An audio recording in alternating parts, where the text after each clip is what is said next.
बहुत समय पहले हिमालय की गुफाओं में भगवान भोलेनाथ का निवास था। शिव, जो सृष्टि के संहारक और पालक माने जाते हैं, अपनी सरलता और दया के लिए जाने जाते हैं। इसी कारण से उन्हें भोलेनाथ कहा जाता है। वह अपने भक्तों पर अनुग्रह करते हैं और उनके दुखों को हर लेते हैं। सृष्टि के कई महान घटनाओं का कारण बने शिव और त्रिशूलधारी के रूप में पूजा जाता है। हर युग में अपने भक्तों के प्रति दया भाव रखते हैं। इस कथा में हम एक ऐसे भक्त की कहानी जानते हैं जिसने अपने सच्चे प्रेम और समर्पण से शिव को प्रसन्न किया और असाधारण आशीर्वाद पाया। किसान राघव की साधना। उत्तर भारत के एक गांव में एक गरीब किसान राघव रहता था। उसका जीवन कठिनाइयों से भरा था, परंतु उसके पास सच्ची भक्ति की अद्भुत शक्ति थी। राघव का परिवार कई पीढ़ियों से भगवान शिव का पूजक था। राघव बचपन से ही शिव की पूजा करता था और भोलेनाथ को अपना रक्षक मानता था।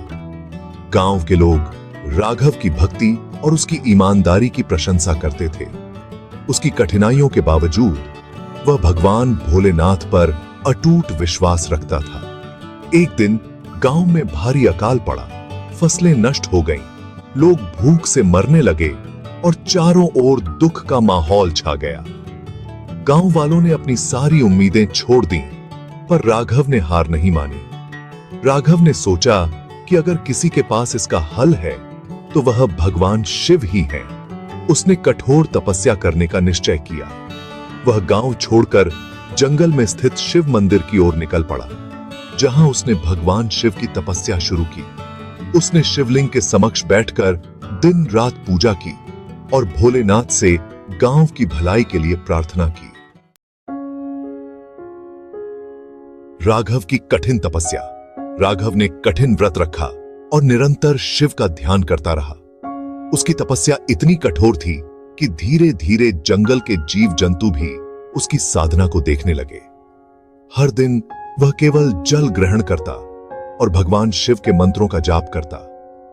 समय बीतता गया, लेकिन राघव की साधना में कोई कमी नहीं आई। एक दिन जब राघव ने एकांत में तपस्या कर रहे थे, भगवान शिव और माता पार्वती कैलाश पर्वत पर विराजमान थे। माता पार्वती ने शिव से कहा, स्वामी, देखिए, आपका एक भक्त कितनी कठिन तपस्या कर रहा है। उसका प्रेम और समर्पण वास्तव में अद्वितीय है। आप क्यों उसे दर्शन नहीं देते? भोलेनाथ मुस्कुराए और बोले, प्रिय पार्वती, मैं जानता हूं कि मेरा यह भक्त सच्चे हृदय से मेरी पूजा कर रहा है। मैं उसके तप से प्रसन्न हूं, परंतु अभी उसकी परीक्षा शेष है। कुछ समय बाद भगवान शिव ने राघव की परीक्षा लेने का निश्चय किया। वह एक बूढ़े साधु के वेश में उसके सामने प्रकट हुए और कहा, हे बालक, तुम इस कठिन तपस्या में क्यों लगे हो? तुम्हें यहां से कुछ प्राप्त नहीं होगा। अपने घर लौट जाओ और अपनी जीविका चलाओ। शिव को मनाने से कुछ नहीं होगा। राघव ने शांत स्वर में उत्तर दिया, हे बाबा, मैंने भगवान शिव को अपना जीवन समर्पित किया है। वे ही मेरे रक्षक और पालनकर्ता हैं। मैं उनके चरणों में अपना जीवन अर्पण करने आया हूं और मुझे पूरा विश्वास है कि वे मेरी पुकार सुनेंगे।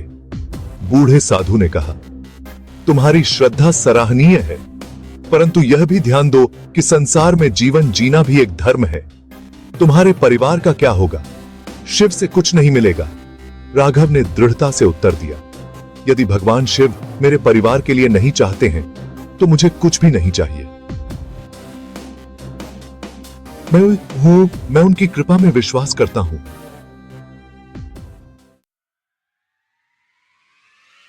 राघव की यह सच्ची भक्ति देखकर शिव प्रसन्न हो गए। उन्होंने अपने वास्तविक रूप में प्रकट होकर कहा, हे वत्स, मैं तुम्हारी भक्ति और प्रेम से अत्यंत प्रसन्न हूं।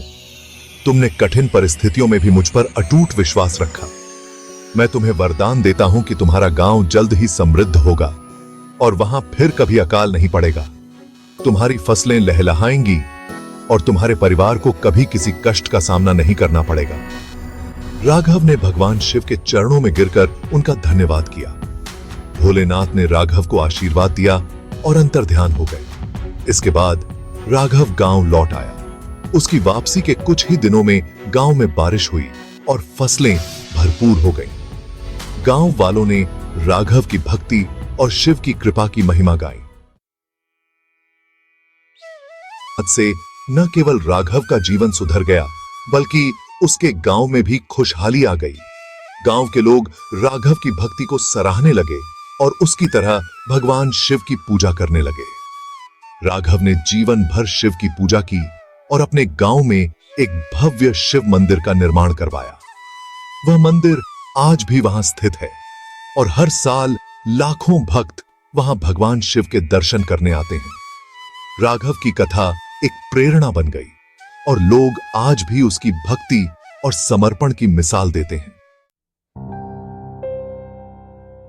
भगवान भोलेनाथ की कहानियां अनंत हैं और हर कथा में उनकी कृपा और भक्तों के प्रति उनका प्रेम झलकता है। राघव जैसे भक्तों की सच्ची भक्ति से ही भगवान शिव प्रसन्न होते हैं और उन्हें असाधारण आशीर्वाद प्रदान करते हैं। यह कथा यह सिखाती है कि सच्ची भक्ति और समर्पण के साथ भगवान के चरणों में जीवन समर्पित करना ही सच्ची सफलता है।